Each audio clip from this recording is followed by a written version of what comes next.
사진 한 장을 함께 보고 시작을 하려 합니다. 제가 사진 한 장을 준비해 왔는데 사진 한 장이 나오면 감사하겠습니다만 사장이 나오죠? 나오죠? 예. 이 사진 기억하십니까? 의견이 분분하죠? 지금 오겐키 데스까냐? 의견이 분분한데 이 사진은 한 카드 회사의 그 CF의 한 장면인데 이 여배우께서 지금 뭐라고 외치고 계실까요? 예, 이런 건 꼭 잘 기억하시는 것 같아요. 2001년 새해 벽두부터 한 여자 연예인이 나와서 외칩니다. 여러분 부자 되세요. 여러분 부자 되세요. 2001년에 나온 CF예요. 여러분 부자 되세요.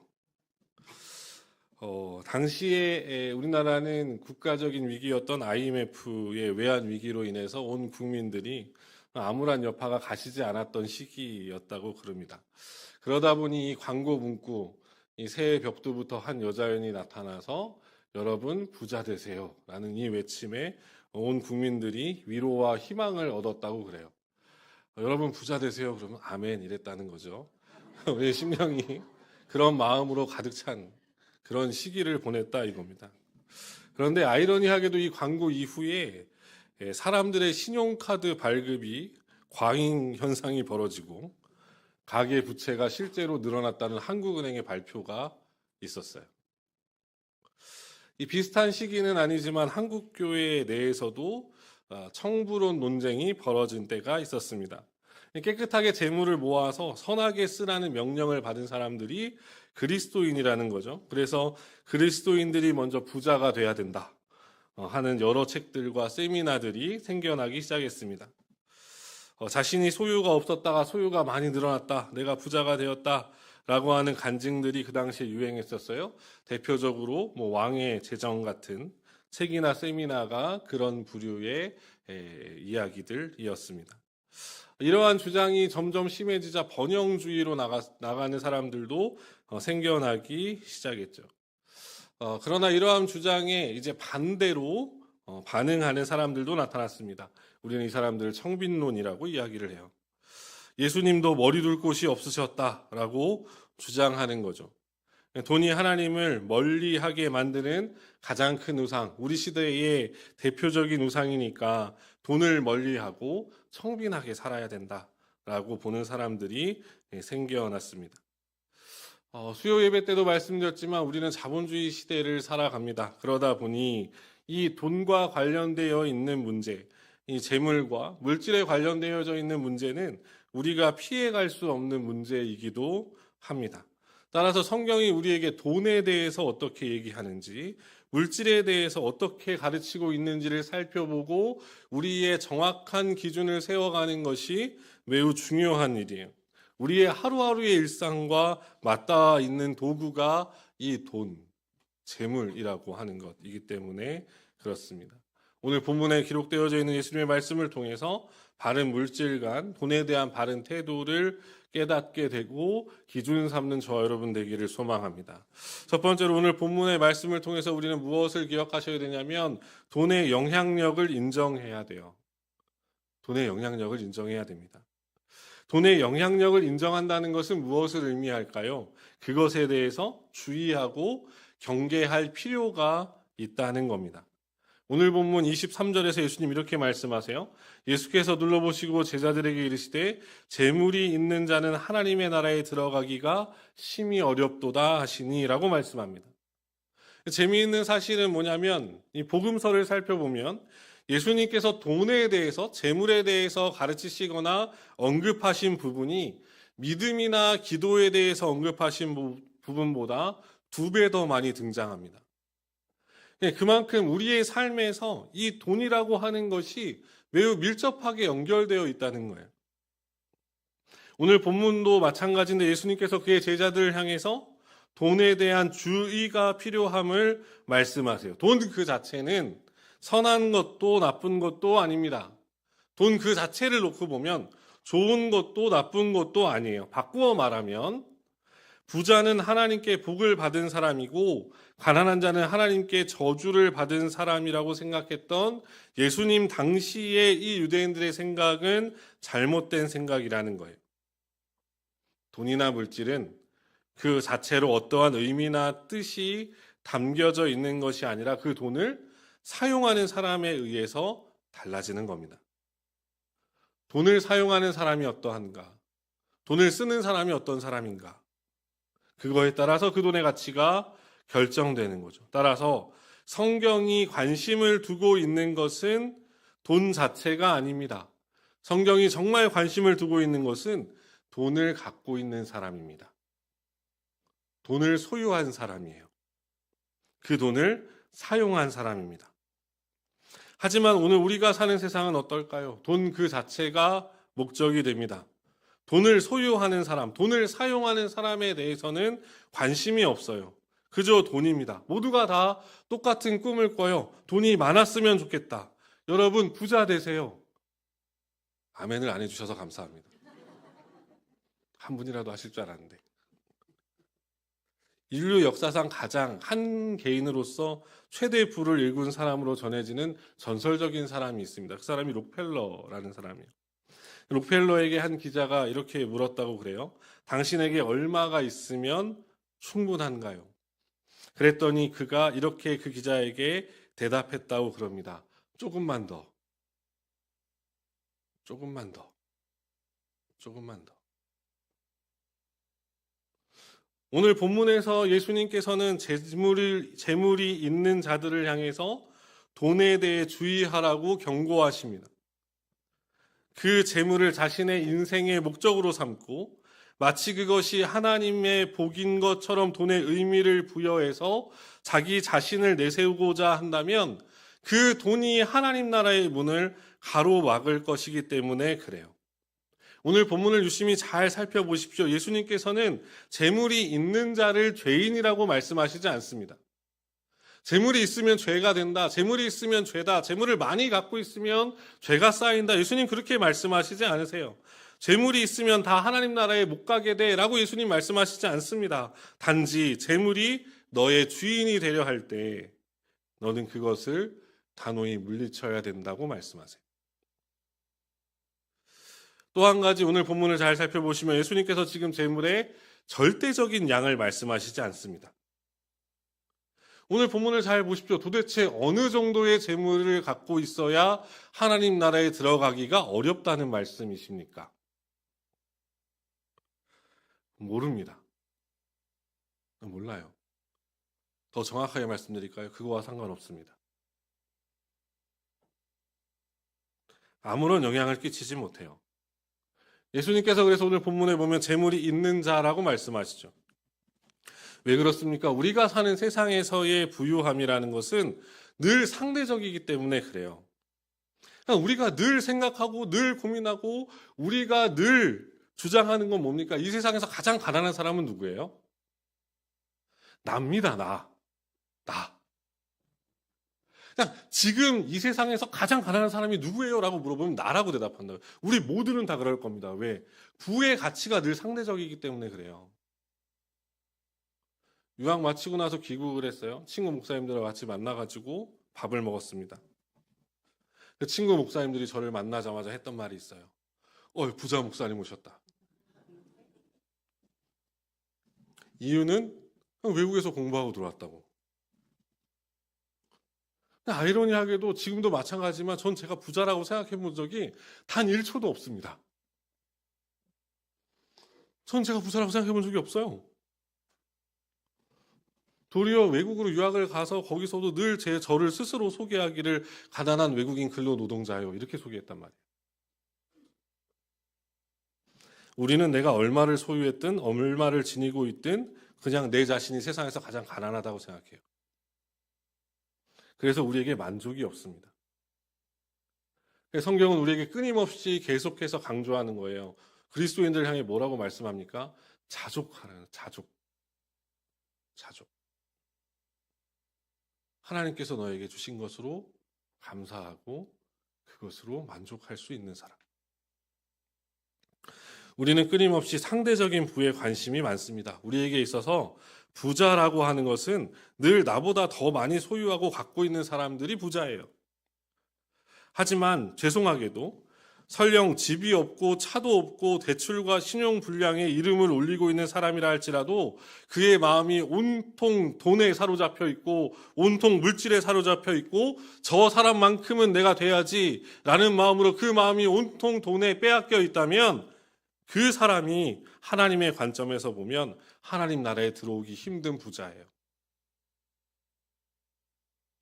하나님은 우리의 절대적인 소유를 가지고 부자냐 아니냐를 논하시는 분이 아니십니다. 그 양을 가지고 부자냐 아니냐를 논하시지 않으세요.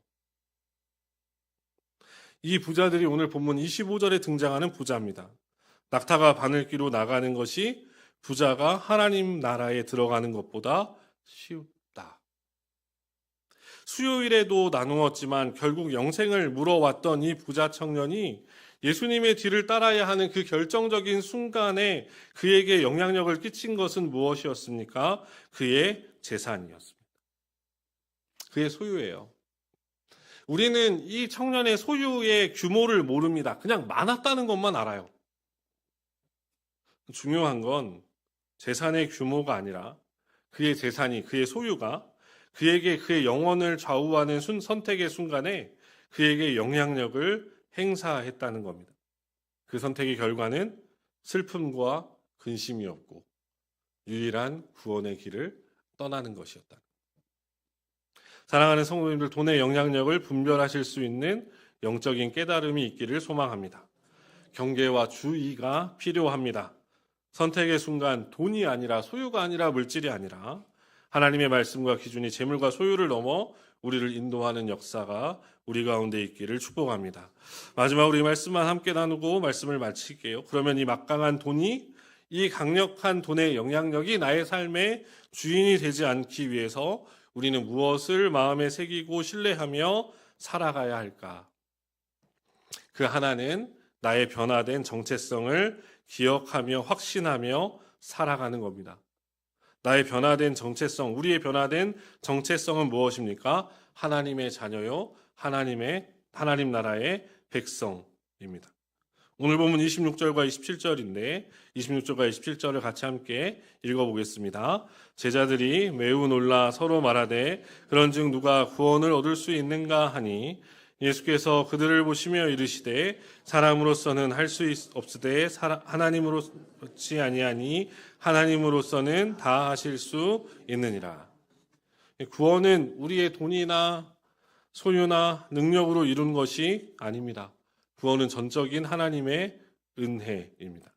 예수님께서도 말씀하시잖아요. 그 어떠한 것도 구원에 영향을 끼치거나 영향력을 행사할 수 없어요.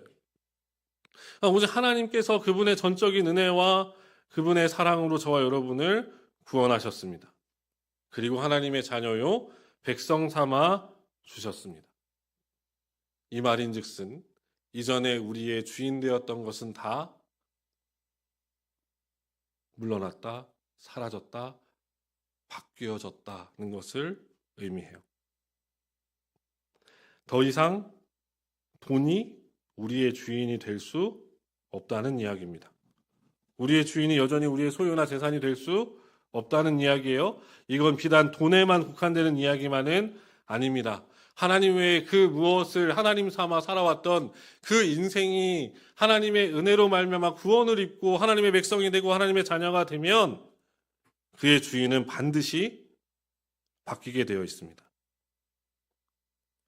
하나님이 아닌 다른 그 무엇을 여전히 주인 삼아 살아가며 나는 구원받았다라고 외칠 하나님의 백성은 아무도 없다는 거예요. 구원의 결과로 나타내는 것이 무엇입니까? 주인의 변화입니다. 그로 말미암은 정체성의 변화. 그것을 예수님께서 누가복음 16장 13절에서 이렇게 말씀하세요. 지파인이 두 주인을 섬길 수 없나니 혹 이를 미워하고 저를 사랑하거나 혹 이를 중히 여기고 저를 경히 여길 것임이나 너희는 하나님과 재물을 겸하여 섬길 수 없느니라.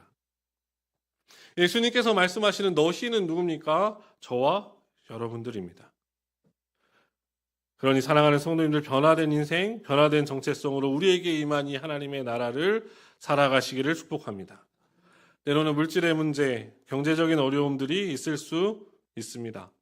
때로는 먹을 것, 입을 것, 누울 곳으로 인해 고민스럽고 될 때도 있을 겁니다. 하지만 하나님 나라를 살아간다는 것은 무엇을 의미합니까? 그 고민과 염려와 걱정과 두려움을 하소연하고 달려가 심은 것처럼 북을 칠 곳이 있음을 의미해요.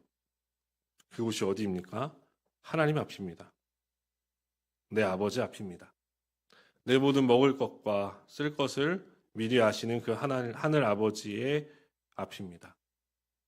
우리는 그 하나님의 자녀이자 그 나라의 백성들입니다. 다시 우리의 정체성을 점검하시고 확인하셔서 호시탐탐 주인이 되려 틈을 타는 돈과 소유와 이 땅의 모든 것들을 물리치고 하나님의 자녀로, 하나님의 아들과 딸들로 당당히 살아가는 저와 여러분 되시기를 간절히 소망합니다. 한 가지만 더 우리가 마음에 세우고 기억해야 하는 것은 무엇이냐면 우리 소유의 원주인이에요. 우리가 갖고 있는 것의 원래 주인, 우리가 갖고 있는 것의 본래 주인. 아까도 말씀드렸다시피 성경은 돈 그 자체에 관심이 있는 것이 아니라 그 돈을 소유한 사람에게 관심이 있습니다. 그 돈을 소유한 사람이 도대체 누구인가? 그 사람이 도대체 어떤 사람인가? 성경은 돈과 인간의 주권자가 하나님이라고 확언합니다. 그렇기 때문에 그 사람들을 가리켜 돈의 주인이라고 말하지 않아요. 청직이라고 표현합니다.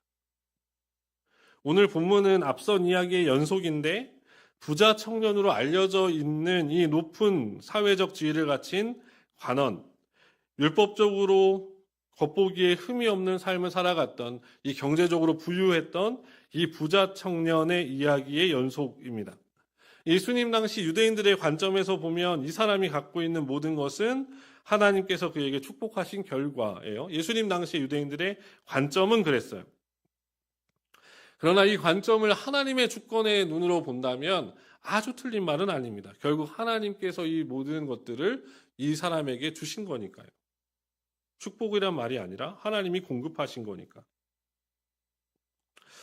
이때나 지금이나 하나님은 한 사람의 삶을 주권적으로 다스리시고 인도해 가십니다. 그건 하나님의 공급의 차원에도 마찬가지예요. 제가 드리고 싶은 이야기가 뭔지 아십니까? 이 부자 청년이 누리고 있는 이 모든 것, 그의 마지막 선택의 순간에 그에게 영향을 끼쳤던 이 재물의 원주인은 누구십니까? 하나님이십니다. 원주인은 하나님이세요. 그러면 이제 예수님께서 그에게 하신 말씀을 다시 보면 마가복음 10장 21절인데 예수님께서 이렇게 말씀하세요. 예수께서 그를 보시고 사랑하사 이르시되 내게 아직도 한 가지 부족한 것이 있으니 가서 내게 있는 것을 다 팔아 가난한 자들에게 주라. 그리하면 하늘에서 보화가 내게 있으리라. 그리고 와서 나를 따르라. 라고 예수님 말씀하시죠. 여기서 예수님이 말씀하신 내게 있는 것의 본래 주인은 누구십니까? 내게 있는 것의 본래 주인은 하나님이십니다. 즉 예수님이 이 청년이 가지고 있는 소유의 원래 주인이라는 거예요. 그럼 예수님의 이 명령은 어떻게 해석이 됩니까? 주인이 주인의 것을 맡은 사람에게 그걸 갖고 가서 나누어 주라고 얘기하는 거예요. 주인이 주인의 소유를 맡은 사람에게 그거 갖고 가서 다른 사람들에게 나누어 주라고 말씀하시는 거예요. 그런데 이 청년은 어떻게 돌아갑니까? 22절 보니까 그 사람은 재물이 많은 거로 이 말씀으로 인하여 슬픈 기색을 띠고 근심하며 갔다라고 얘기합니다. 이 청년에게 있어서 이 재물은 누구의 것입니까? 자기 겁니다. 내 거예요, 내 거. 내 것입니다. 이 부자는 바늘길을 통과하지 못합니다. 원주인을 알지도 못하고 그 주인의 것을 내 것이라고 주장하며 주인의 말씀에 불순종하기 때문에 그래요. 주인이 자신의 것을 가지고 종에게 나누어 주라고 했으나 이 종은 그것이 자기 거라고 주장합니다. 그러나 마가복음은 기록하지 않았지만 누가복음은 이 사건 직후에 곧바로 여리고에서 만난 바늘길을 통과한 부자의 이야기를 기록합니다. 이 사람이 누구냐면 우리가 잘 아는 세리장 삭개오입니다. 삭개오예요.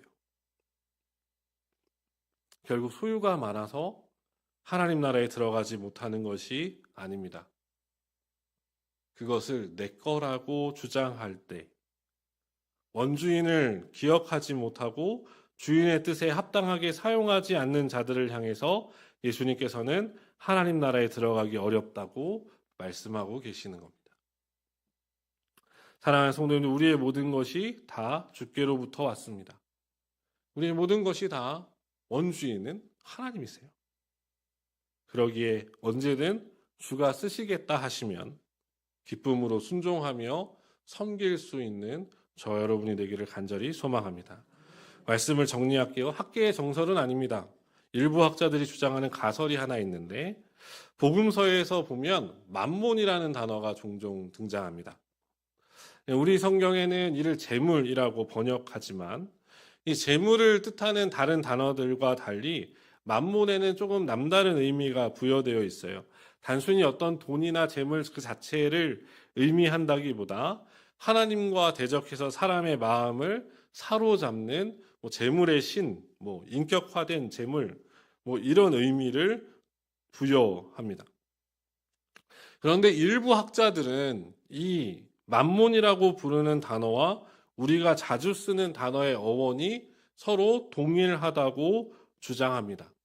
이것을 아만 가설이라고 부르는데, 우리가 자주 쓰는 단어와 어근이 서로 같다고 주장하는 거예요. 어원이 같다고. 어떤 단어인지 아십니까? 우리가 자주 쓰는 단어? 아멘입니다. AMN이라고 하는 세 개의 자음이 서로 같은 어근을 갖고 있다 해서 주장하는 가설이에요.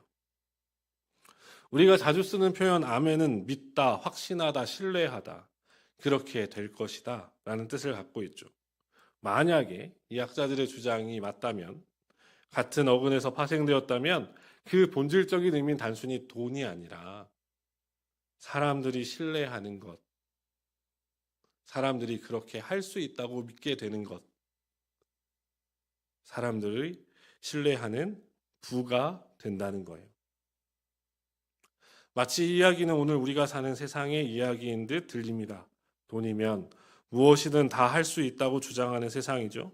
돈이 우리 시대의 최고의 가치다. 돈만 있으면 모든 것을 누릴 수 있게 만들어 주겠다고 외치는 세상. 그러니 돈을 더 가지라고, 더 소유하라고, 더 추구하라고, 너의 인생의 최고의 가치이자 주인으로 모시라고 외치는 세상이 우리 사는 세상 아닙니까? 그러나 사랑하는 성도 여러분, 돈의 많고 적음을 떠나, 소유의 많고 적음을 떠나 우리의 주인은 한 분뿐이십니다. 우리의 인생의 목적 또한 그분뿐이십니다. 그분은 결코 다른 그 무엇에게도 자신의 자리를 양보하시거나 내어주시지 않으십니다. 그분이 곧 우리 하나님이십니다. 우리를 위해 기꺼이 당신의 아들을 보내셔서 그 십자가의 길을 걸어가게 하시고 우리로 하여금 그 구원의 역사를 경험하고 누리게 하시는 하나님이십니다. 우리는 그 하나님의 자녀이자 그 하나님 나라의 백성들입니다. 그러니 삶의 도구인 또 삶의 필요인 돈에 휘둘리지 마시고 그것으로 근심 걱정, 염려의 대상으로 삼지 마시고 하나님의 뜻을 따라 하나님의 영광을 위해 주를 위한 도구로 쓰며 살아가는 저와 여러분 되시기를 간절히 소망합니다. 그래서 소유의 많고 적음이 아니라 하늘 아버지 안에서 하나님 보시기에 바늘길을 통과하는 그 부자가 저와 여러분 되시길 우리 주님의 이름으로 축원합니다. 같이 우리 찬양